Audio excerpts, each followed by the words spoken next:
Hi friends, നമുക്ക് ഇന്ന് ഈ കാറിൻ്റെ ഹൈ ബീം വർക്ക് ചെയ്യാത്ത കംപ്ലൈൻ്റ് ആണ്. നമുക്കത് ചെക്ക് ചെയ്ത് നോക്കാം. നമുക്ക് ഹെഡ്ലൈറ്റിൻ്റെ ഹൈ ബീം ഓൺ ചെയ്ത് നോക്കാം. നമ്മൾ ചെക്ക് ചെയ്യുമ്പോൾ ലോ ബീം മാത്രമാണ് വർക്ക് ചെയ്യുന്നുള്ളൂ.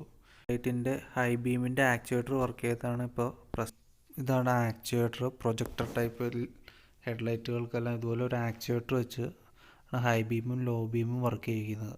ആക്ച്വേറ്ററിൻ്റെ സഹായത്തോടെ ഇതുപോലെ ഷട്ടർ വർക്ക് ചെയ്യിപ്പിച്ച് പ്രകാശത്തിൻ്റെ പ്രതിഫലനത്തെ വ്യത്യാസപ്പെടുത്തിയാണ് ഹൈ ബീം ക്രിയേറ്റ് ചെയ്തെടുക്കുന്നത്. നമുക്കാദ്യം ലോ ബീമിൻ്റെയും ഹൈ ബീമിൻ്റെയും വോൾട്ടേജ് ചെക്ക് ചെയ്ത് നോക്കാം. ലോ ബീമിൽ നമുക്കിപ്പോൾ വോൾട്ടേജ് കിട്ടുന്നുണ്ട്. ഹൈ ബീമിൽ ചെക്ക് ചെയ്യുമ്പോൾ ഫ്യൂസിൻ്റെ 2 പോയിൻറ്റിലും നമുക്ക് വോൾട്ടേജ് കിട്ടുന്നില്ല. അതായത് ബാറ്ററിയിൽ നിന്നുള്ള വോൾട്ടേജ് നമുക്ക് ഫ്യൂസിൽ കിട്ടുന്നില്ല.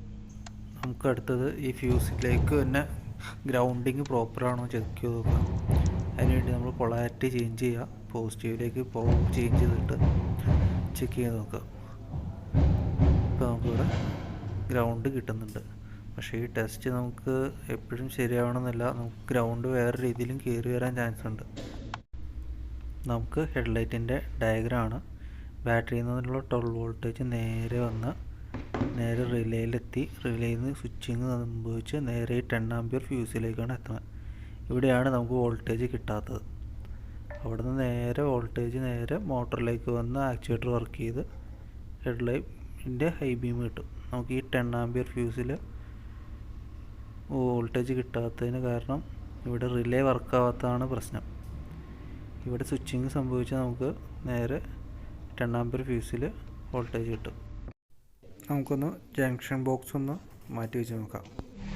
നമുക്കിപ്പോൾ 12 വോൾട്ടേജ് ഫ്യൂസിൽ കിട്ടുന്നുണ്ട്. അതായത് റിലേ ആണ് കംപ്ലൈൻറ്റ്. നമുക്ക് ഈ വണ്ടിയിൽ റിലേ മാത്രമായിട്ട് മാറ്റി വയ്ക്കാൻ പറ്റില്ല.